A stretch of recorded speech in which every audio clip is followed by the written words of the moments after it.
This podcast is brought to you by RX Smart Gear. Whether you're just starting out in your fitness journey or an avid workout enthusiast, a jump rope is one of the most essential pieces of equipment you should have in your workout arsenal, and I cannot recommend RX Smart Gear jump ropes highly enough. I've been using the RX Smart Gear jump rope for close to 10 years now. The quality, variety, customization are beyond compare. I actually did a workout yesterday with my first RX Smart Gear rope that I got almost 10 years ago, and it's still an amazing addition, still worked out great for the workout that I did. I love these ropes. Not only are they dedicated to constantly improving and challenging the community with their variety of ropes, but they're also dedicated to the education when it comes to their ropes and promote proper movement and technique patterns, which we of course love at Power Monkey Fitness. They've recently launched their new Frevo rope, which is made of a high impact polymer that can withstand up to a 50-pound dumbbell impact. With grippy handles and smooth transitions between drills, you cannot lose with this rope. Take your freestyle game to another level and visit rxsmartgear.com and order your rope today. Welcome to the Power Monkey Podcast, where we chat with the best in the world about what they do. I'm your host, Dave Durante, with my co-host, Mike Service, and on today's episode, we have the fourth fittest man in the world, Mr. Brent Fikowski, back with us again. It's always great to speak with Brent. He has a wealth of knowledge. We talk a little bit about his going from 16th in 2022 back up into podium contention, finishing in 4th in 2023. All the changes, he said he made some major changes over the course of the last year that helped him get back into podium contention. What he thought about the programming at this year's games, what he would have liked to see changed, some of his favorite workouts, and then we finish up the conversation around one of his passion projects, being the president of the PFAA, the Professional Fitness Athletes Association, a place where athletes can go and talk about what they'd like to see done to make the sport safer, more interesting for them as athletes, but also for the agents, coaches, and spectators. There is no one better to lead this group of athletes than Brent, and I love hearing what they have coming up on the agenda for the near future and the long term. Again, always great to speak with Brent, and we hope you guys enjoy this one.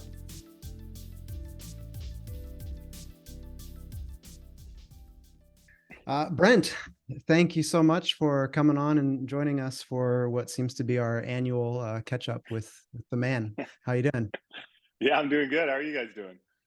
Oh, I mean, we're excited to talk to you. I was telling the guys before we got started, I was practicing how I was going to intro you, and I really wanted to come in hot and say the wheels have not fallen off. It looks like you've really tightened things up and are like ready to roll, onto the podium next year. So what do you think? Yeah, I like that. Yeah, no, not dead Can you yet. give some context to why you're going to say that, Mike? Brent, I feel like you have the context to that one.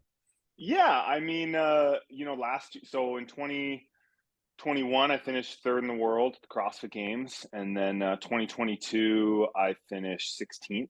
And I think when that happened, some of the noise around that was like, well, yeah, he doesn't have it anymore, and if he ever did.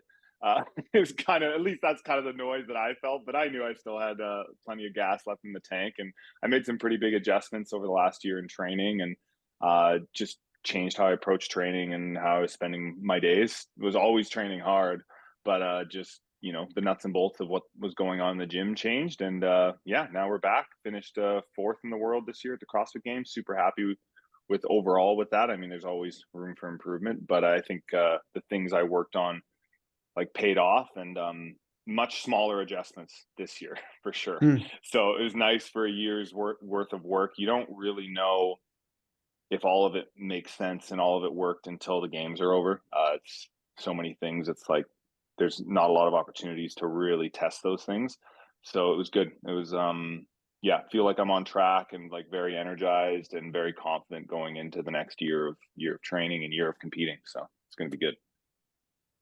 I mean, the last time when we did talk to you, that was what was interesting for us. Was we know you're considered an intelligent athlete, somebody that's pretty in depth with everything, and you had mentioned you're a big I guess note taker, and you like to look back on the past events and see where to grow from. So you said you made some, I guess, more like micro adjustments going into this year. What do you think was one or two of the main ones that really led to the result you're probably looking more for? Oh, I'd say more macro adjustments in the last 12 months. And then I think from now until the next 12 months, it's more like, okay, I have this expression like with a chiropractor I've seen where we kind of joke and we go, oh, that, let's say you have me do like a prehab exercise for my shoulder. And the joke is like, yeah, it worked so well, I stopped doing it. Which is kind of how it goes with those things, right? You're like, oh Got yeah, it. my shoulder feels good. You stop doing it. A month later, your shoulder, oh man, my shoulder. And so I'm making sure that, I had a solid year of training and, bumped myself up from 16th to 4th. And it's like, okay, like let's not make any massive adjustments now because what I Got it. did clearly worked. And then there's still small adjustments, but whereas last year really kind of overhauled things. And spent a lot more time running the last 12 months. I probably ran more kilometers in the last 12 months than I did the 36 months before that. So I was running like triple the amount I was kind of on average. And started working with Jeremy Meredith, who's he made it to the CrossFit Games in 2011 and 2012. He lives like 35, 40 minutes from me, owns a CrossFit gym and really knows his stuff in regards to some everything really, but definitely powerlifting. And then just strengthened my relationship with David Spur, who's like now my head coach. He lives in Winnipeg, and his company's called Only Training Only. And yeah, just like really kind of dove in and really just tried to just overhaul like what we were doing in training and kind of taking a different approach to how we trained each week. Like I could get into a bunch of details, but yeah, the big one was running, kind of like more zone 2 work. And the strength work kind of got some fresh eyes on the same problems with Jeremy Meredith, and that helped a lot. I mean, I'm definitely, I guess, curious on two parts. One, it'll be a love-hate question. So obviously I love strength work as a weightlifter, and habitually have hated anything running, but we just participated in quite the aggressive like team relay run as Power Monkey. We did a run from Cool. Mount Hood and to the Portland coast. Is 200 miles as a team. So nobody, I had the least amount of, they were kind to me as the weightlifter in the group. They gave me the least amount of miles. So I had like a 5.5 mile leg, 5 mile leg, and then like a 3 mile leg. And then there's 11 other people on your team that goes over Okay. like 30 plus hours. But when you said you were accumulating more kilometers throughout your training, I'm comparing that to watching you in the weightlifting event where you looked really good, like very, very strong. Maybe one little hiccup that came back from very strong. But how did you, I'm curious, how did you mesh those two things together, getting a more strength focus, but also more running focus, I guess? Yeah, I mean, most of my strength focus this year was very much on the squat and the deadlift. The Olympic lifts have always been pretty solid for me, like the snatch, the jerk, clean, maybe not so much, but it was only because my front squat wasn't as solid. Like my actual pull mechanics were good, and my power clean was always pretty good. I guess what I can say is that from, let's call it like, when I started competing, 2012, 2013, kind of 2014 until now, like the big focus of my training has always been strength. I think I was saying to someone, it's crazy. Like in my first year of competing, I made it to regionals, came 6th at regionals, and my max clean and jerk was about 275, 290 pounds. And this year in quarterfinals, you had to be able to do that for 15 reps just to make it to semis, Yeah. right? So the game has definitely changed. And so, I was able to like evolve as an athlete and make sure I've always been just ahead of the strength curve. But I've been close. Like in 2018, I almost didn't make it to regionals because of max clean. I almost didn't make semifinals in 2021 with the 4 rep max front squat. So, some of those things, I spent so many years and so much time over the years just really focusing on like the squat, the deadlift, the squat, the deadlift. And it was necessary at the time to make sure I made it to those other events. And I didn't really spend much time running, even before the 2017 and 2018 games, 2016 games, where I was doing well in running events. I did very little running. And then I'd go to the event. I'm like, well, kind of crack my knuckles, see if I still got it. And I'd, maybe get like a top 10 or top 5 finish. I would sometimes win a workout that had like quite a bit of running. And it just seemed like, oh, I'm still doing some double unders and box jumps. But like most of my energy in my legs is just spent like squatting, deadlifting. And that eventually, like the scales kind of tipped and eventually that caught up to me. And it was, starting to become apparent in 2019 for sure. And then, 2020 and the at-home games, Nancy, and then 2021 with the running toe to bar. It was like, oh man, you need to pony up on this, and didn't do, enough of it in 2022. Some of that was some injury stuff, but yeah, then really was like, all right, this has to be like a massive priority. I need to kind of get back to that aerobic fitness, that running fitness that, was kind of my bread and butter when I first started. And then hopefully I can maintain the strength gains I've got the last 8 years of training hard, but also hopefully, maybe pump them up just a little bit. And, Jeremy's approach, like we didn't do like a ton of volume, but just really kind of changed how I braced in my core was like a big thing, how I set up in my deadlift, the mechanics of my squat, like just small things. So I don't know if I necessarily got like a lot stronger, but mechanically, the way I was doing, I mean, we didn't do any deadlifts at the games, but how I was doing deadlifts and then how I was squatting, like definitely changed quite a bit in the last year. I think that, I mean, you kind of hit the nail on the head when you talked about mechanics. That makes sense. You had something that was such a strength for you with running, and then it's so easy to just take that as a given, and then you don't realize it's gone until until it's a little bit gone. But it's cool to hear that it was able to come back with a vengeance, because you did really good in the 5K. Yeah, I finished 5th in the 5K, finished 10th in the bike, and then in the Helena, like felt like the running aspect of that went really well. Like my cycle speed on the dumbbell snatch and the bar muscle ups are going to be the same or slower just because I'm taller.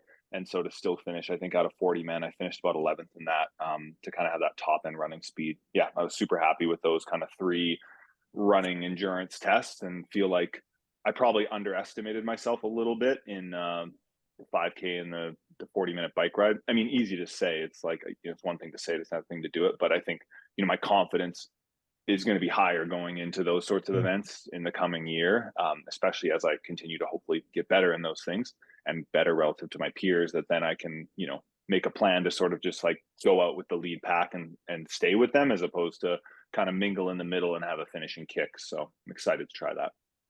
Yeah, 17:07 in the 5K. That's no joke. That's a pretty blistering speed. 4.5K, but yeah. Yeah. Take it. Yeah. But so I did the math, and like assuming I was able to maintain that pace would have been like 19 minutes flat. So, 500 extra meters, I don't know if I could have held that same pace. So even if it's like 19:20 or something is good improvement for me. So solid. Well, very solid impressive nonetheless. Yeah. Last time we had you on, well, one, I just want to say again, congratulations on the finish. It was so close to a PB&J podium, which would have been amazing, especially after coming off Wadapalooza, where you guys crushed it out there. But 4th, incredible nonetheless. When we had you on last time, one of the things you were highlighting in terms of finishing was not so much even athlete fitness or preparedness. A lot of it has to do with workout selection and whether or not workouts fall into a particular athlete's wheelhouse.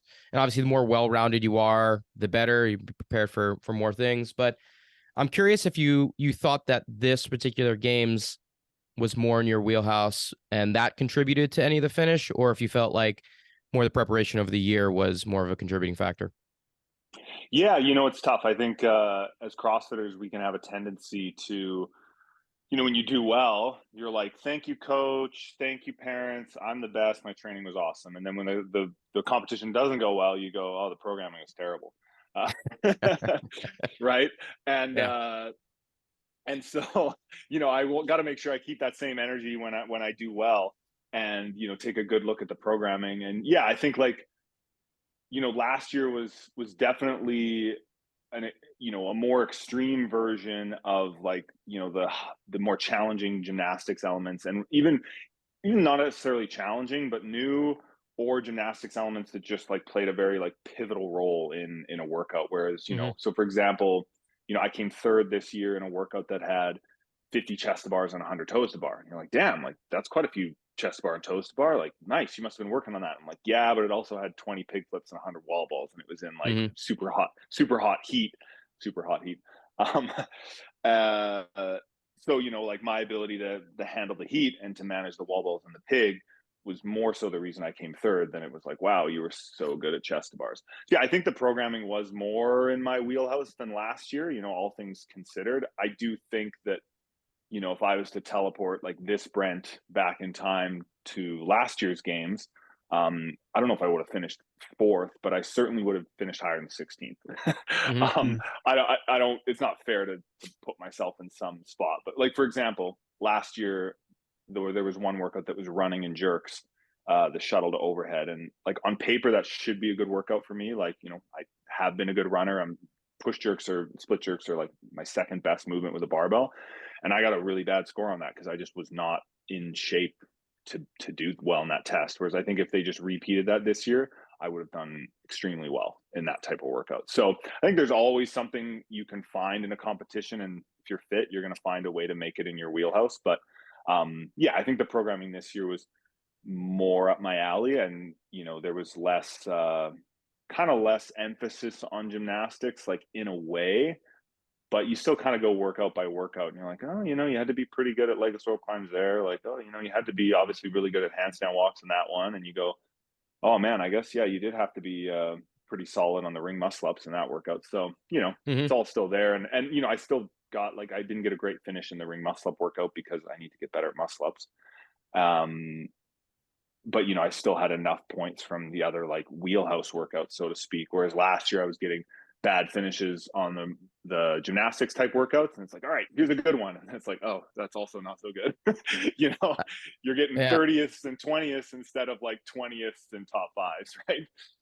You're bringing up that muscle up workout. It's just funny. I was thinking, we had a conversation with John Singleton not that long ago, and that workout was, I believe, 7 muscle ups, 5 rounds into the sandbag carries over the logs. Yeah. And John had a really good point where the muscle ups didn't seem to be the limiting factor for most of the athletes. Like just about everyone was able to do 7 muscle ups unbroken. Did you have to break those up at all? Or, I mean, with your size, I would imagine, especially the height, you versus Colton getting, the bags over those higher logs for yourself, that could have been a strength of yours going into the sandbags. Did you recognize for you as an athlete, the muscle ups being a big limiting factor in that workout? Yeah. So the last set I had to do 4-2-1. Okay. which draw, like, it's easy to say, but I jumped up, and if I just done 7 unbroken, I think I probably would have finished the workout in about 5th or 6th. But that 4-2-1 dropped me to 14th out of 20 men. So, it cost me 20 seconds, which is like a give or take, something like that. But that's just because I wasn't good enough at them. And I was probably, maybe if I paced it a little differently, maybe just like kind of took my time in the first 2 rounds and built up, as opposed to kind of going out fairly fast. I was sort of in the lead group more or less with Vellner, Adler, Yona, and Jelly Hoste. And then I sort of dropped off that pace in the last round and a half. So if I had just maybe been a little more conservative, just knowing like, hey, you're going to have to break up that last set, but you have to do it like 4-3.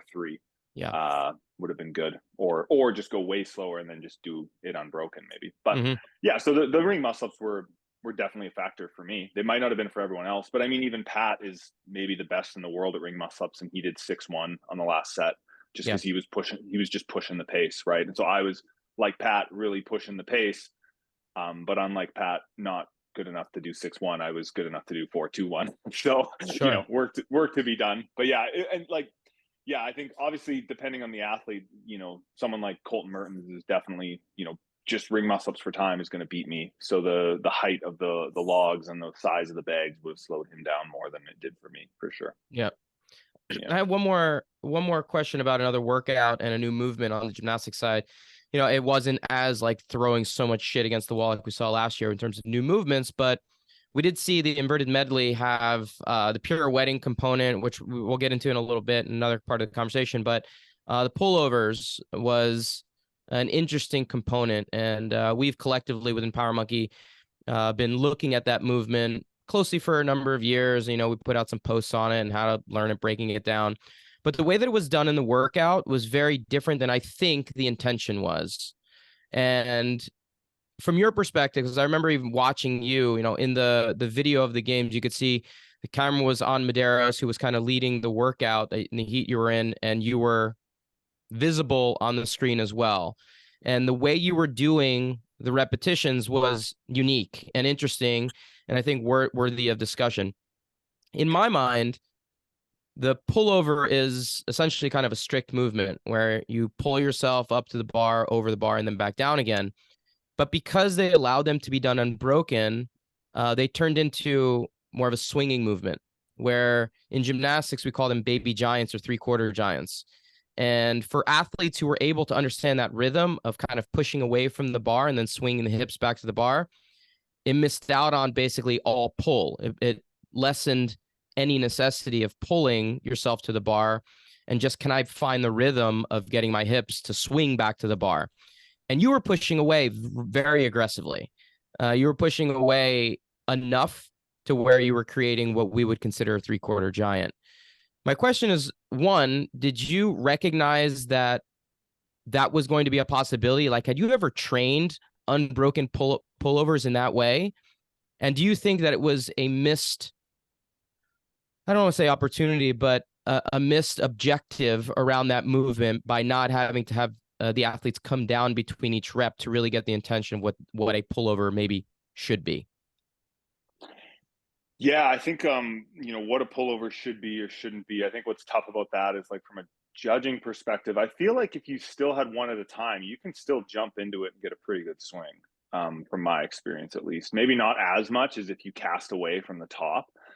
And I think, you have to think about how can we make this movement as easy as possible to judge. So if you did, like you said, if it was just single drop, then yes, that's easy enough to judge. And then athletes would be required to pull a little bit more. And I guess maybe you could have some sort of rule where it was like, you could have an area on the floor where the feet have to be both touching that line, and then you jump up to grab the bar, in which case, if that line was underneath the bar, then you're going to jump up, dead hang, and then you're actually going to pull. Whereas if you just said, oh, just jump to the bar, I'm like, I'm going to stand 3 feet back. I'm going to drive into it like this and open and close kind of thing. So that's an interesting idea. I hadn't thought of that. I have practiced pullovers, like repeating, to the standard, I guess, really, that they ended up having, which was just lockout at the bottom, lockout at the top, like basically like the bar muscle up, except you just go the other way. Yeah. And so it's funny is, I'd practice those in my training, not 16 in a row, but I, was just in like skill sessions. I do 3 in a row, maybe 4 or 5 in a row. I'm like, oh, that makes me pretty dizzy. Well, okay, I think I can do them. I'd film myself and just like, try some different things. And so when it was announced, I was kind of like, oh, that's exciting. Like, I feel like I know how to do that. And so I practiced them in the warm-up area and they felt good. And I was like pretty confident. And then by the time I got to the pull-up bar, my triceps were pretty pumped up, and I really lost my rhythm and lost my timing way more than, like, I mean, this is like a pet peeve of mine, but I'll talk to someone after a CrossFit workout and I'll go like, oh, how'd it go? Like, oh man, I spaced out, man. It just, everything fell apart. I'm like, what does that even mean? Because that's not something I can really relate to. But that is exactly what happened to me in those pullovers. Like, I had grand designs of like, okay, maybe 10-6, but if they're not feeling good, maybe like an 8-4-4. And based on what I was doing in warm up, I felt like that was like very realistic expectation for me to break it up like that. And yeah, I got a no rep. I thought it was because the judge didn't think I was extended at the top. Turns out it was for not extending it. Or sorry, I thought it was because the judge didn't think I had extended at the bottom, but it was actually the judge said, no, you didn't lock out your elbows at the top, which I've watched the video and the judge was correct. But because of that, I like started changing how I did it just slightly. And I would hold myself at extension at the bottom for like an extra half a second. And it was like messing up my timing. It was like a whole thing. It was a bit of a disaster. But yeah, I was trying to cast away, and I was trying to do, like you said, a mini giant or a 3/4 giant, which is how I practiced them. I had practiced them the strict way as well. But yeah, that was definitely an event where I felt like I just massively kind of underperformed and just kind of messed up, which, is what it is. It's like everyone has those. So. All right. Interesting. We're going to be putting out some information on the pullover, so I'm always interested to hear how people attack them in workouts and whether or not it's appropriate and correct for the everyday athlete to try to mimic what the superstars of the CrossFit Games are trying to do. So more for the everyday user out there, whether or not a baby giant, a 3/4 giant is appropriate if pullovers come in a workout. My recommendation is no. I would recommend people actually working on them a little bit more strict, just because of the amount of force that happens when you do that cast. Someone like yourself has the shoulder stability and understanding of the timing to be able to handle it. But it was interesting nonetheless to be able to see that in a competitive setting for the first time. Yeah, no, it was an interesting addition, and for me, whenever there's something new being added, like my main thing I think about is is this going to be judged consistently? Like that's always my Right. concern. You Is have like your PFAA hat on at all times. yeah, and even just even before that, it's like even if it's something that's kind of goofy or this, I'm like, hey, can this be judged consistently? Yes, then it's like, all right, like let's do it. And Yeah. within reason, obviously a safety component as well. Like safety is such a much more like a moving target. Like what is safe, what is not safe. But something like the pullover is, I felt like the standard they created was just super simple. It's like, elbows locked out at the bottom, elbows locked out at the top, and do the spinny thing. Any questions? You're like, okay, like, let's do it. Which is Perfect. good. Simplify. Yeah. Yeah. I want to get into some of that conversation around PFA stuff in a second, but Yeah. just my last question around the games. Favorite workout?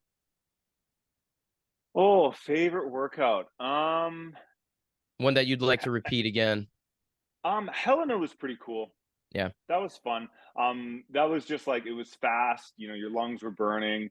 You're like, oh man, if I run just a little faster, am I going to have to break up these bar muscle ups? And I think it was just like a really fun, short and punchy workout. I'd love to do a workout, either that one again or something very similar to that, where it's 2 or 3 rounds with a run, couple movements in the stadium, come back out. That was usually when we do those sorts of rounds for time, it's outside, it's in the North Park, and that's more like an 18-minute workout where you do 4 or 5 rounds. It's kind of a little like more of like a slow jog, and yeah, we were really pushing the pace on that one.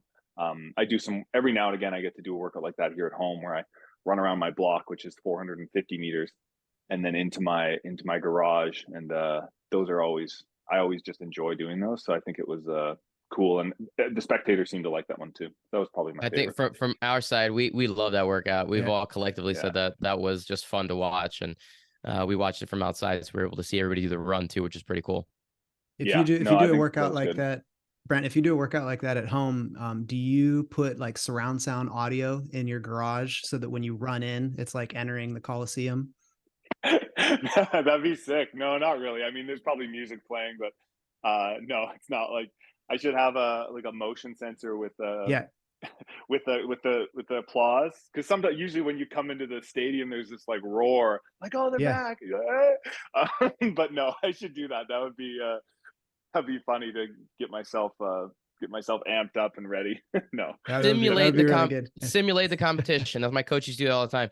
He used to go a little overboard. I may have mentioned this in the past, but we were going to compete internationally somewhere. I don't know. We were going to Pan Am Games or something in Brazil, and he's like, "Listen, they don't like Americans down there, so you're gonna have to be prepared for like a hostile crowd." I was like, "Okay, we're gonna boo. They're gonna yell."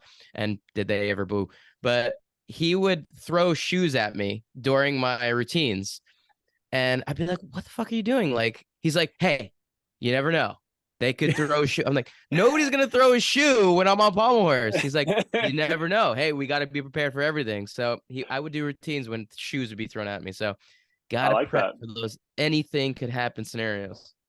Oh Yeah. man. I think there's value to that in so like in volleyball, we would, my coach would create high pressure scenarios, try to simulate it for like serving drills.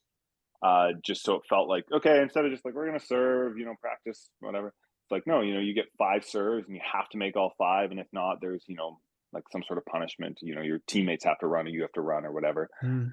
Shuttle runs, and then or also, and so in the context of CrossFit, sometimes what's valuable is leading into an event, if you have like a specific 1 rep max, kind of a norm of the competition is like you warm up, and then you have this like marshaling period of anywhere from 2 to sometimes 8 minutes, and then you go out and you start the competition. And so I did that my very first regional.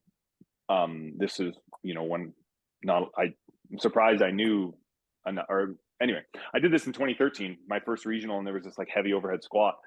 And so coach had me warm up, Drew Griffith, and then he's like, okay.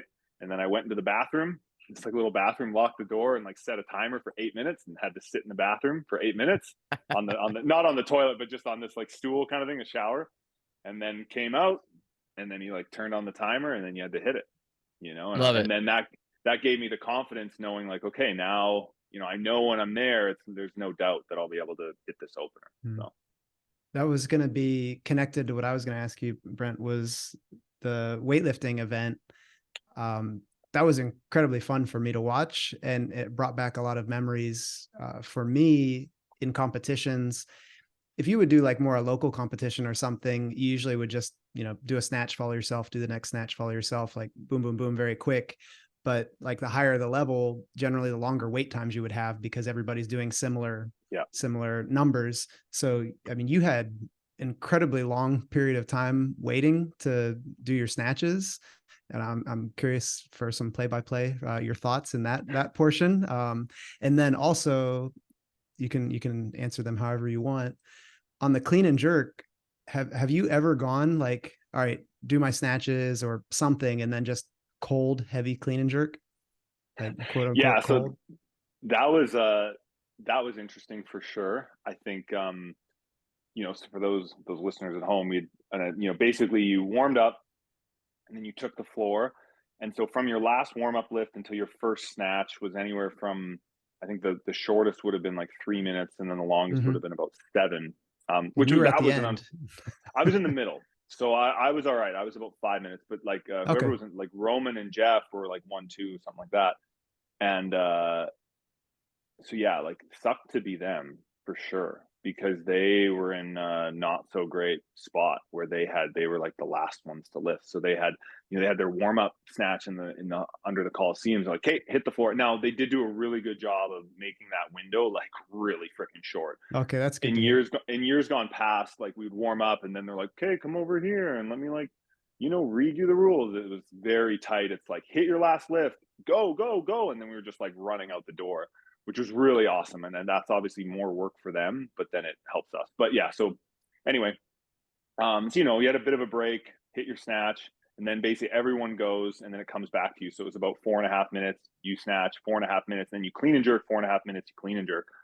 So yeah, it was definitely interesting warming up, where we would like, snatch 185, clean and jerk 205. And then I'd like snatch 215, clean and jerk 235 in the warm-up area. You're kind of like doing nice. these, like, Okay.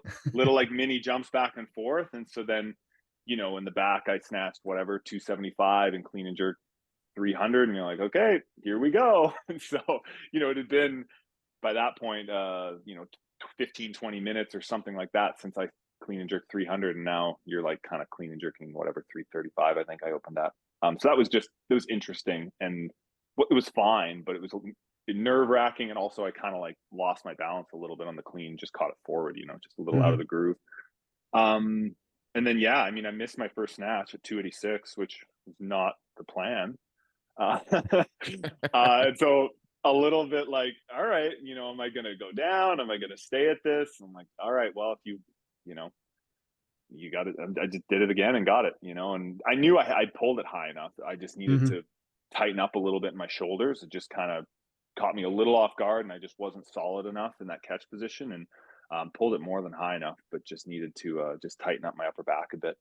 And yeah, so then just like tried to think positive thoughts for the next 4.5 minutes, which I did, as opposed to think about like, man, this will really not be so good if you don't make this. Yeah. Like, it's a pretty, I finished, I think, 7th in that event. And so all of a sudden, 7th instead of last is like, that's a big points difference. Well, I'm sure you couldn't feel it at the time, but just so you know, I was sending all my positive vibes to you, because I was so nervous for everybody in that entire event, because I was just like, man, if you miss that, like, now you just have to wait and like take it again, and that's it. And then there were like, most everybody was making them, and I was so impressed at the like high percent rate that everybody was really making lifts. I thought there were going to be a lot more misses. And then you came up, and I'm like, well, he's got really nice. He's got a really good snatch technique. So I'm like, I'm pretty sure he must be like really comfortable with this weight. And then, like you said, you pulled it really well, but then you missed it. And I was just like, oh, my stomach turned for you. Yeah, my stomach turned a bit too. I mean, the reason most people were making all their first attempts is people were opening pretty low. You know, I think if you look at the percentages relative to what people were hitting It at seemed semis, it seemed like everyone was 85 to 88% was like kind of seemed like a normal opener for everybody there. yeah. And so for me, you know, like my one rep being around 300 or 305, like the plan was to Yeah, go to you, 286 and 301 or something, yeah, right? you came in hot. That was a heavy opener. Yeah. And so, you know, I paid for it, right? And it's like, you know, if I would have just maybe opened it, I don't know, 280 or 275, which would have been like kind of more on par with what other people opened with, Mhm. then I would have finished at 286, 290, which again would have been kind of on par percentage wise with what other people did. And then the clean and jerk, I ended up opening like a little more conservatively than I was initially planning on, because I was like, well, you just failed your opener in the snatch. So let's not like, and then it made sense from a point standpoint to kind of, you know, where other people were lifting. I was like, all right, I can still just like beat a lot of people in this heat if I just kind of finish up at like 240 something. So ended up working out. But yeah, I definitely opened heavier on the snatch than percentage wise than most people did. And, you know, at the time I was like, well, this would be great. Now I'll get all these points. And, and then it's like, oh, maybe there's a reason why people aren't opening so heavy. All right. Well, big bravo from me for coming back and making it. That was really fun to watch. Like Dave said, we enjoyed together watching Helena, and then probably right there with that in terms of excitement for me was watching the snatch and clean and jerk one. I liked how they did that. Brent, I want to change gears a tiny bit, Sure. and mention something we talked about a tiny bit on the last time we had you on, and it was very evident on seeing the podium this games, the type of athlete that ended up succeeding or performing really well were athletes that were more training on their own versus athletes that are in major camps. And it's just an interesting conversation around whether or not it's a necessity to move to one of these hubs to be able to be successful. And from your own perspective, obviously you train mostly on your own. You enjoy that type of environment, and obviously the results were showing that seems to be positive for a lot of other athletes as well. Can you just run me through whether or not you looked at it from that perspective and said, hey, maybe the way that I'm doing it makes sense. I have no interest in moving to a new city and training with other athletes. And from your perspective, what are the benefits of training on your own versus going to a camp? Yeah, I think it's a really interesting discussion. And I think in theory, certainly in the future, we will see more and more of the best athletes training together, right? I think it's inevitable. Like every sport trends in that direction, team and individual sports, you know, tennis, MMA, fight camps, like whatever it is, like there's definitely a certain amount of like culture that can be bred and excitement. And then even just like economically, it makes sense. But also, I think there's a trap potentially with training in a group in something like CrossFit, and even something like, let's say, I'm a bit familiar with triathlon, and so I'll talk a little bit about that. So, the coach in Kelowna that I work with, who trains like world-class triathletes, he talks a bit about the Canadian triathlon program, and he kind of rolls his eyes at it at times, and he's like, yeah, it's just this like race to the bottom, and they'll like, okay, today we're going on a, you know, a zone 2 run, and they're all running together. And he's like, well, that's not zone 2 for all of them. And so what happens is the best guy that's in the group is running in zone 2. You know, he's running at like a 135 beats per minute heart rate. But then everyone else is like jogging with him, and they're at 160 because he's fitter. And so he gets what he needs out of the training, and they're not getting what they need. And then what happens in the sprint session? Well, he's doing his sprints and they're dying. And then they're all just running together. Oh, it's teamwork. It's like, well, that's not teamwork. You know, that's like, you know, it's a recipe for, it's a, you know, trial by fire, right? And so in the CrossFit context, now I don't know, like I haven't been to a lot of these training camps for an extended period of time, but if you're always just racing each other, I think that might not work. You might burn out. You might not be getting like some individualized like attention. But at the same time, for certain people, like I'm more of an introvert for sure. You know, for certain people, like being in a training environment, if you're younger as well, like learning, being a sponge, being around good coaches, being around good athletes, seeing what it takes, especially if there's like some good role models. If you're, you know, in your early 20s, or, you know, you're a teenager and you're around these 25, 28-year-olds who are professionals, who are moving so well, or taking their diet seriously, who train hard, who focus in between sets. It's like, oh, okay, I gotta level up here. I gotta look and move and act like them. there's like a huge amount of value from just miming yourself and miming your desires from what brings them joy. It's like, oh, we're going to go to a movie. It's like, no, I'm going to go to bed early tonight. Oh yeah. Okay. Yeah. Me too. Like, I want to be like them. But yeah, I think like the training camp thing, I think there's certainly value for a lot of people, and if done well and if done right, like 100%. But also I think there's just like a higher risk, higher reward potential there, where I think you can end up training too much or too hard or doing a lot of the wrong things. And like, I know for me, whenever I train with people, I don't get as much done. I like to talk, I like to help. And, I'm in the gym for maybe 2-3 hours in my gym, and I'm just getting so much work done. And I'm like so hyper focused on like my technique and the details, and like, oh, my shoulder's a little tight. So I'll like stretch for an extra 10 minutes before my bench press. Whereas if you're in a group of people and they're like, all right, it's time to bench, and I'm kind of like, I'm no, okay, I'll just do it anyway. And I'll do it with them, right? Because it's like, I don't want to hold up the group. There's a group of us, we're all benching, or, okay, we're going to do this WOD next. We're kind of setting up, we're going to race. And even if the pace is appropriate and we're doing maybe it's an interval piece, it's like when I'm in my home gym, if I need to take an extra 10 minutes to warm up or cool down, like, I'm going to do it. If I want to take a break, I'm less on their schedule, which, all those little decisions, it's like, maybe that's why I didn't get injured this year. You know what I mean? Mm-hmm. Like, all those little things kind of add up, or maybe that's why I benched just 5 more pounds in that session. So I don't know. It's interesting. It's, it works for me. I don't know if it'll work for everyone, but I think while being in like a team environment, I think athletes still need to make sure they're being selfish, right? That they're still making sure that the priority of their training, as it should be, is their own training. And what are they getting out of this? What are my goals? What are the big moving pieces in my training that are going to help me reach those goals and fill in the things that are keeping me from succeeding? And if you can do that in a group setting with like coaches and other athletes that are also driven, and you can all kind of help each other level up, then yeah, it's like, that's where the magic happens for sure. Because I'm sure, I mean, you didn't train alone all the time as a gymnast, right? You had your squad, right? I would imagine. Yeah, well, we've had this conversation before, and gymnastics is inherently an individual sport. Even though you compete for a team, you're not like out there, up against any particular person.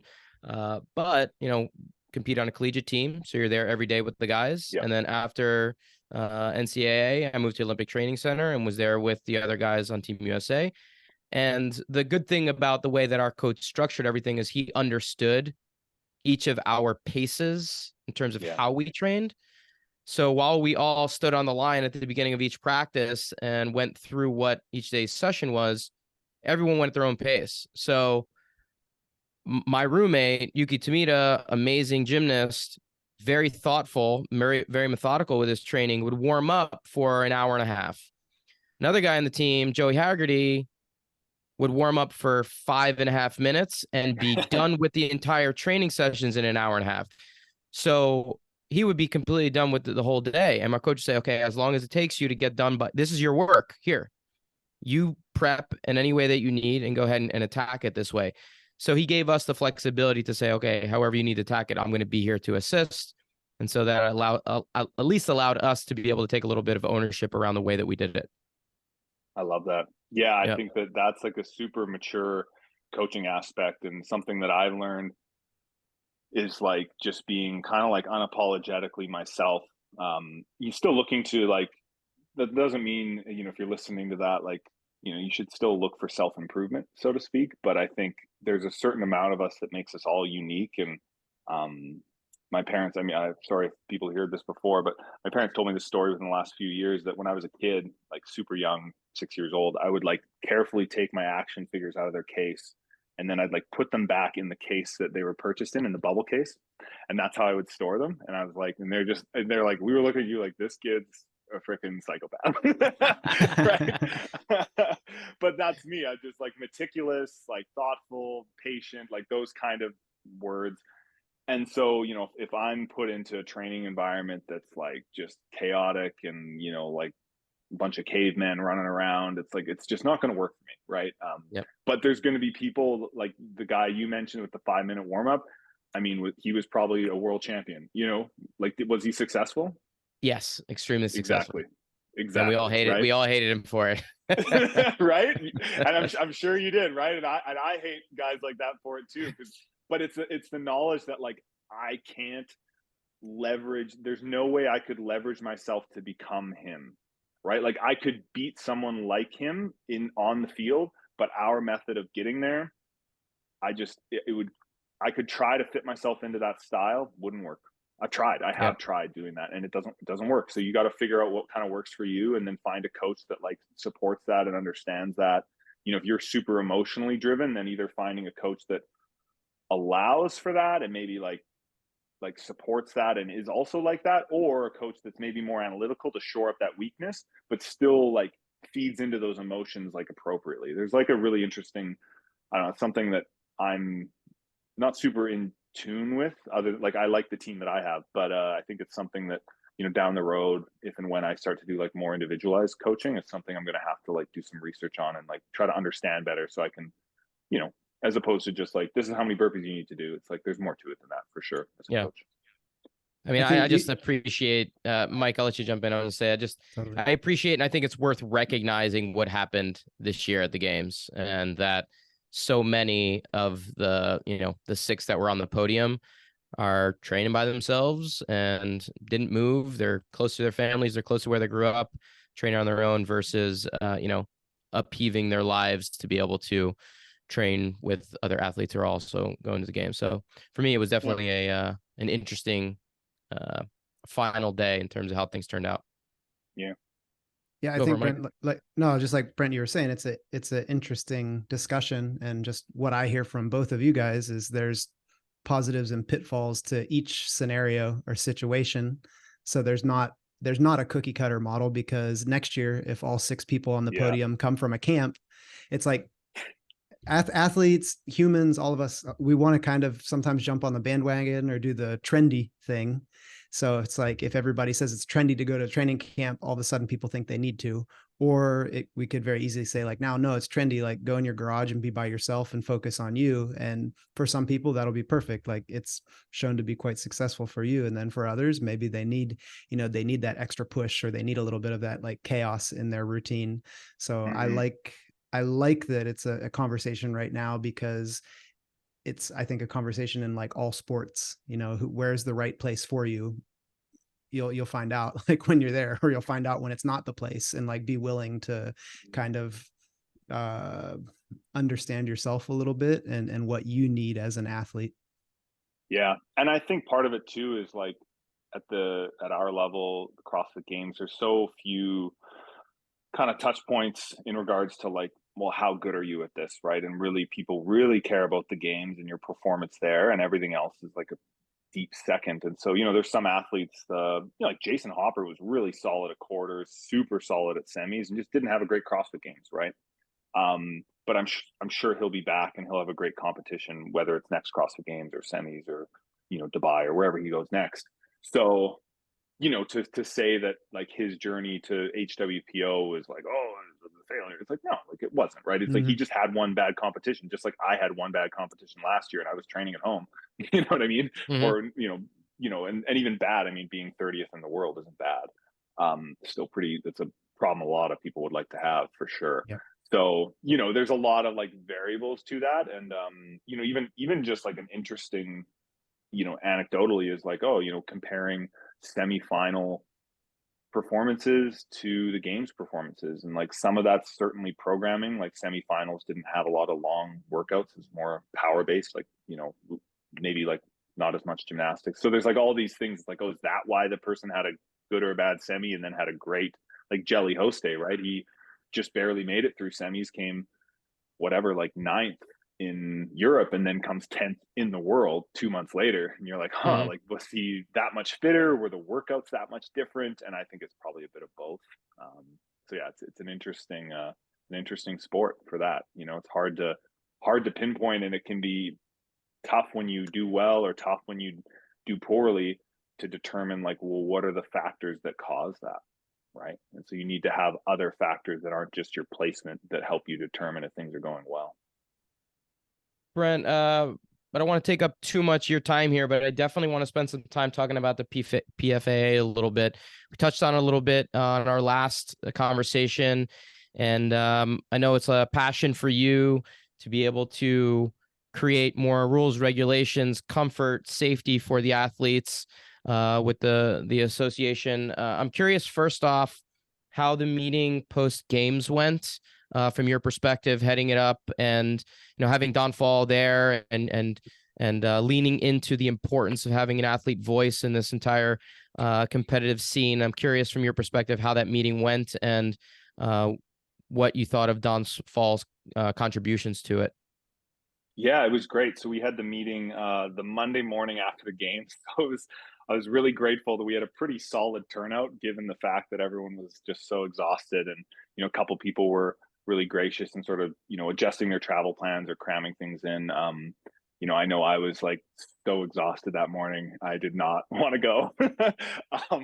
And then I got there early and was like prepping my speech because about 2-3 weeks prior, I was like, I can't prep this. So I was looking down at my cards more than I usually like to for a speech. But it went really well. Like, I think, athletes, they want the sport to be better. Like, we all love it. Right. And, the key thing I was trying to drive home to the athletes was like, we have to compete against each other on the floor and like try to crush each other. But when we're off the floor, we have to work together. And if we're disjointed and we're all, even in the interest of CrossFit Inc., right? Like, if we're all trying to go to CrossFit with like ideas and suggestions and things we want, it's like overwhelming for CrossFit to try to deal with all that. And so, if I was them, I would just say, go away. We're just going to figure it out, right? If you have 100 people just constantly kind of clamoring at you. But if you have a unified voice that's structured and there's like a board that's democratically elected and they're responsible to the members and they're reporting, it's going to be a lot easier for CrossFit to have, streamlined communication with athletes, understand their needs. And, right now, like in the CrossFit team, there's not a lot of their members, not a lot of people that work for CrossFit Inc. on their sport team that have competed or coached at the games, right? So it's not a perspective that they like really deeply, fully grasp and understand. Just like I've never organized a competition as big as the CrossFit Games or semis, right? So I don't understand the logistic concerns and even the financial considerations that go into running an event of that size. The risks they have to take on for those sorts of events. So there's like a meeting in the middle there, and there needs to be an understanding and a group that's, working to bridge that gap. And when things like the big thing, and, Don Fall seems on board with this, it's like, if we can find a way to like cohesively leverage all the athletes together, the sport will grow. Right. And growth means more people watching, more competitions in general that are good, like high level competitions to mid level to lower level. And then just those competitions consistently running better, safer and more fair. And so there's like a lot of moving pieces to make that happen. Right.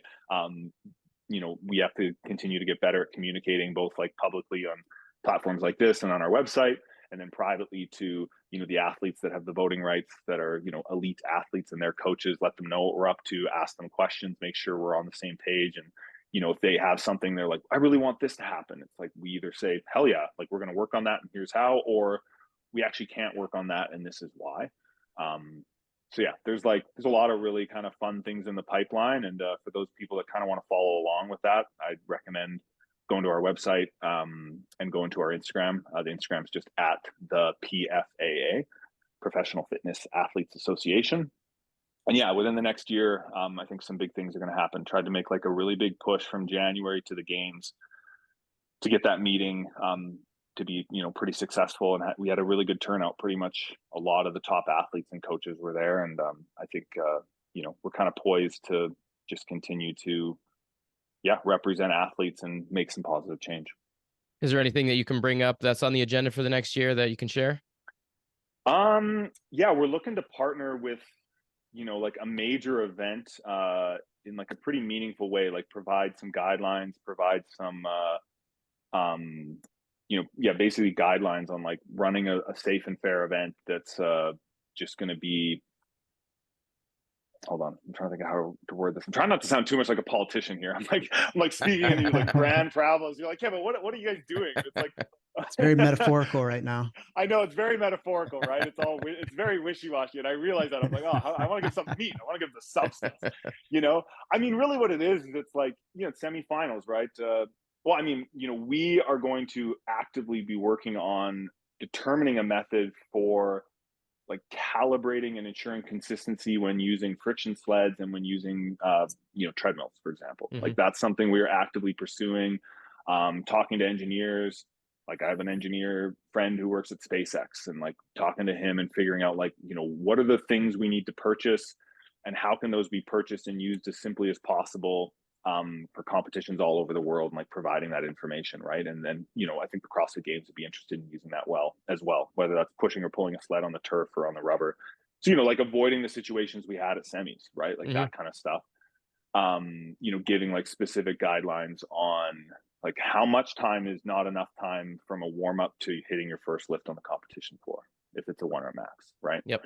So yeah, we're working to partner with like a series of competitions or like a major competition that isn't like, semis or the games. Like we're still working with them obviously, but to try to like trial run and like use a list of the things that we've been working on and stuff we've been compiling with the help of other athletes.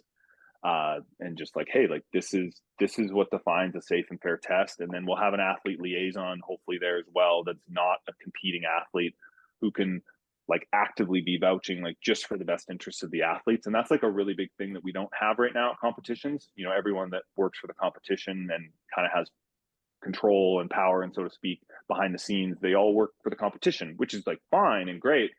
But when push comes to shove, like they're going to side with the competition, right? So we need someone who's back there that can just side with what's safe and what's fair for athletes' needs, and really just be thinking in that perspective, really vouching for those concerns. And because the events are so dynamic, and because there's this element of secrecy that we want to keep, it's going to be important to have someone like when decisions are being made that has that athlete perspective, that athlete understanding, ideally athlete experience, who's been a former competitor, who can really like, leverage their understanding and give like really insightful feedback in real time during an event.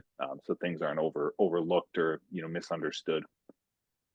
The safety side of it, obviously this is a major component. You want a fun competition, but you also want events that are safe for the athletes. We had another significant, I wouldn't say it was a severe injury, but it was significant in terms of how it impacted. And when Roman had the unfortunate incident on the sandbags, I'm curious from your perspective, that was something that could have been avoided from your perspective, something that you guys noticed prior to the workout happening, saying, okay, this could happen, or if it's more hindsight, like, hey, in the future, if we have sandbags in this situation, we need to be better prepared for it. How did you see that one playing out? Yeah, that's a tough one. Obviously that's always the thing with injuries, right? Is in our sport, we'll have things that look really unsafe, and then no one gets hurt, and you're like, see, it was fine. You're like, no, it wasn't fine. And that, and the good example of that is like I've been to competitions where the ropes for the rope climbs have been coiled up at the bottom, and no one rolls an ankle or blows out a knee, and it's like, see, it wasn't a big deal. I'm like, no, that's not good. Well, then like, you have pan check situation, and then you have, and now it's common knowledge, like, oh, cut the ropes, until it's another 5 years go by, and then it happens again. And so for Romans, I think it was briefly brought up at the briefing. Someone asked about that, and then the CrossFit team said, like, it's your job to manage where you put the sandbags. You really have, for the entirety of the event, you have one sandbag, one log, hop over. So just don't jump on the single sandbag. And then it was just at the end when there would be a pile of them, and there'd be 5. And then they sort of said, like, you have, it was about 6 or 7 feet, or maybe even, I think it was probably 8 feet. So they're like, it's your job to kind of manage where you put those bags. And this isn't me like pointing to Roman being like, what were you doing or something? It's an accident, right? But I made sure I put all of my black bags, there were 4 of them, on the left. So they were all kind of in a pile. And then my right bag I put on the far right. And so when I jumped over, I had like a lot of space to hop down without landing on the bag. And so, he didn't do that. And I'm not like trying to point blame at him or say like, it was his fault. It was an accident. It could have, someone made the point, it could have been avoided if, maybe you had to climb over that log every time and kind of move each sandbag to the end zone. Like that would be a safer version. And yeah, that's something I think to look into. It's like, okay, if we're jumping over a log, is there a way we can ensure the landing zone is like as free and clear as possible? Yep. And that would be like, I think, a pretty reasonable solution. That would have changed the event quite a bit, because climbing over that really high log more than once would have been super challenging for some of the shorter athletes, especially. But there'd be maybe a way to like manage that a little differently. So yeah, I think like that would be an improvement, but I think you could find a safer version of every workout into infinity until all we did was, row, right? It's Yeah. like the only thing we ever do is sit on a stationary rower, right? So it is tough. Like it's always going to be a bit of a gradient. And like in my opinion, I don't think that event was like inherently unsafe. Like if it was just like yes or no, is it unsafe? I'd be like, not really. Super unfortunate what happened, and I think there's probably still a slightly safer version that maybe could be used in the future. It sucks to have to learn that lesson via such a an unfortunate accident like that, right? Like I guess in my opinion, the little like hop up to a pirouette on the box, I was worried about that. Yeah, I was Like too I watching saw that We one. were all worried about that. I saw that, and when that was initially announced, I thought that is unsafe. Like I don't understand why we're doing a pirouette on a box that's unstable. Well, not unstable. It wasn't going to tip over, but it was squishy, and we're dizzy. Like we're not used to spinning that much. And then all it takes is like the big thing was more so, obviously your hand slips off because you're like trying to maneuver in this quite a small box, 28 inches by 28 inches. When usually when we do pirouettes, you've got like 46 inches, so quite a bit smaller, or 3 feet, I guess 36. And then the other thing I was worried about was if two athletes were doing pirouettes at the same time and they both kicked down, they would kick each other because you're so much higher, you're going to run into each other. Yeah, so I thought of that, and like it just usually so happens that athletes are staggered enough that they're not going to be doing it and attempting it at the same time in a lane next to each other. Just odds are, but I don't think you can really rely on those odds when it's set up in a way like, okay, the dismount here is to come off with straight legs, and I think there's like a very possible crossing of legs that could happen there that I didn't really think was too good. And then I think from like a testing perspective, I don't really know why that was necessary. That's my opinion. It's not like an official PFAA stance. It's something I need to think about some more and ask some more athletes their thoughts. But Yep. I don't know. What did you guys think about that? I thought it was kind of unnecessarily unsafe, and it ended up being fine, right? Like nobody got hurt. Right. So it's like, and that's the thing. From my perspective, that was the one that was a little bit worrisome because you could put that event, out there 10 times, and maybe this was the one where someone didn't get hurt, or the couple that didn't get hurt, but then you're going to see something happen. And I think if you just look at that sandbag event inherently, it does not look like a dangerous event. It looks like it's fairly safe comparatively to others. But I mean, this happens in the gymnastics world all the time, where guys will try certain skills or certain combinations, and you start to see a certain number of injuries happen, and the code changes, the rules change, and they don't allow that certain combination or that movement. And so it's a learning process. So I think the same thing is happening here, where you guys will become more refined with how you approach what you as athletes, as the association, put out there and say, hey, this is what we think is the safest measurement to be put into place for this type of movement pattern or this type of an event. But it is going to be something you guys are going to have to learn collectively. So that was the only one that really stood out to me as being unnecessary for the challenge, doing pirouettes on that box. Yeah, I felt the same. I felt we could have went up and down a staircase and then did a pirouette on the floor. Right. And it, the same athletes would have had the same level of success and failure. Obviously the kind of like hop up was sort of like a pseudo press to handstand ish thing. Yep. But I think, again, we did the support to handstand last year, so there's no reason they couldn't have just added that back in.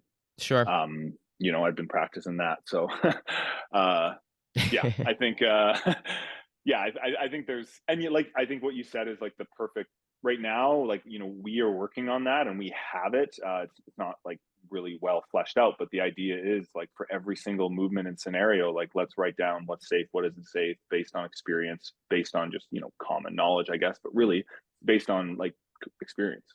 Yep. Right. And so, another example would be, it's like, okay, like what, once a rope gets to a certain height, when do we need more than just a Dolomer mat? When do we need like a high jump crash mat? Or, how long is too long when it comes to the straps for the gymnastics Olympic rings, right? Yep. We do them at the games, and it's about from the floor to the top is about 18.5 feet. And that seems fine. Like athletes are able to kind of rep those out. Whereas at Wodapalooza, 2023, whatever height those were, I have to figure out exactly what they were, but athletes were falling through the rings like crazy. Yeah. Right. Like I never fall through the rings, and I fell through. Emma Carey fell onto her back.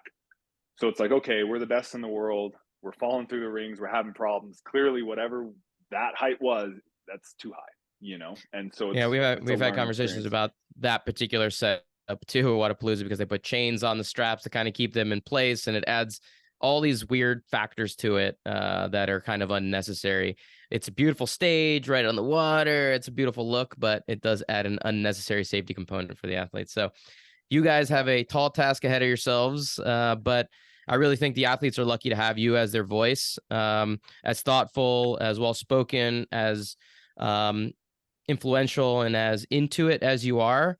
I think you're kind of the perfect person to be able to take on these reins while you're still competing, especially to be able to help guide and mold the direction of the PFAA correctly. So it's just something I've always cared about, because I had a similar position with the USA Gymnastics for years after I finished competing. And it's an important one. And I see you taking it seriously. And we want to see great competitions, and we want to see healthy athletes and safe athletes coming into that last day and ending on the podium the way that it should be, and trying to take the injury factor out of the equation as much as we can. So keep pushing strong, man. I think you're doing great things for the sport. Yeah, no, I appreciate it. And yeah, like I said, for those of you listening, follow along at the PFA on Instagram. And then, our link is in the link in bio there to the website. And yeah, I think, we're going to be ramping things up here this year, and, potentially looking for some more volunteers as well. And, looking for all sorts of stuff's going to be happening. So follow along if that's something that like really fires you up. Love to hear from you. Fantastic. Well, what events you got coming up? What's on your agenda in the next couple of months? Oh, you're gonna have to follow me on Instagram, but definitely I've got one for sure. I'll be at Wodapalooza in some capacity. I'm not sure exactly if I'm gonna do team or individual or both, or just sign autographs. And then I'm going to Fit Fest in the UK. So if you're in Birmingham, UK, that's like December 8th, 9th, 10th. That's gonna be a lot of fun. Looking forward to that. And then maybe a competition before that, but we'll see. All right, man. Well, can't wait to see you back out on the floor again, and gear up for another great games in the new year. We know your quick questions here, but in terms of gymnastics, weightlifting, things like that, but any books or movies that are new? We already talked about the one that you brought up last time, but any new ones that you've come across you want to pass along? I read, there's two books I'd recommend to people. One is called The Rider by Tim Crabb, probably saying that wrong. But his first name is Tim, his last name is Crabb, Krabbe. It's about a cyclist riding. It's 150 pages. It's about a 150-kilometer race. It's really cool. And then another book called Players by Matthew Futerman.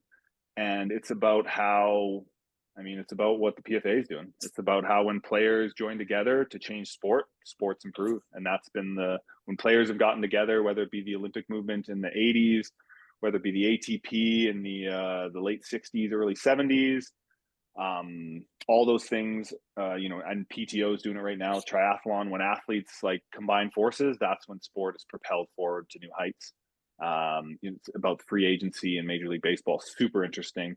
And then as far as movies or TV, I watched a TV show. I just finished watching The Bear. It's on like FX. Season 2. Yeah, man, that show, like, it gets me. Every couple episodes, I start crying. I'm like, oh man, this is so good. It's about this group of people, running a restaurant in Chicago. It's like anxiety through the roof, and then just like family drama. I'm like, oh, this is really good TV. I know. I got to watch second season. My best bud has the Burf t-shirt. He's got it, limited edition. So anybody that's seen season 2, you know what that's all about. But he's like, you got to get the shirt. You got to get the shirt. That's a good one. Love it. Well, yeah. Brent, thanks again, man. It's always great to chat. We appreciate the time. I know how busy you are with everything you got going on. The invite is still out there to come to one of our camps. We'd love to have you and introduce you to our community out in the woods in Tennessee. Hopefully you can make it sometime. Yeah, it's on the long to-do list of things that one day I'll do. One day. I know you're a busy man. So just know the invitation is always out there. Appreciate that. You got it. For the listeners out there, be sure to head over to powermonkeyfitness.com for services and upcoming events. Check out our Instagram pages for regular teaching and technical content at Power Monkey Fitness, at Dave Durante, and at Mike Service. On behalf of Power Monkey Fitness, we're your hosts. I'm Dave Durante with my co-host Mike Service. And until next time, thank you all for listening.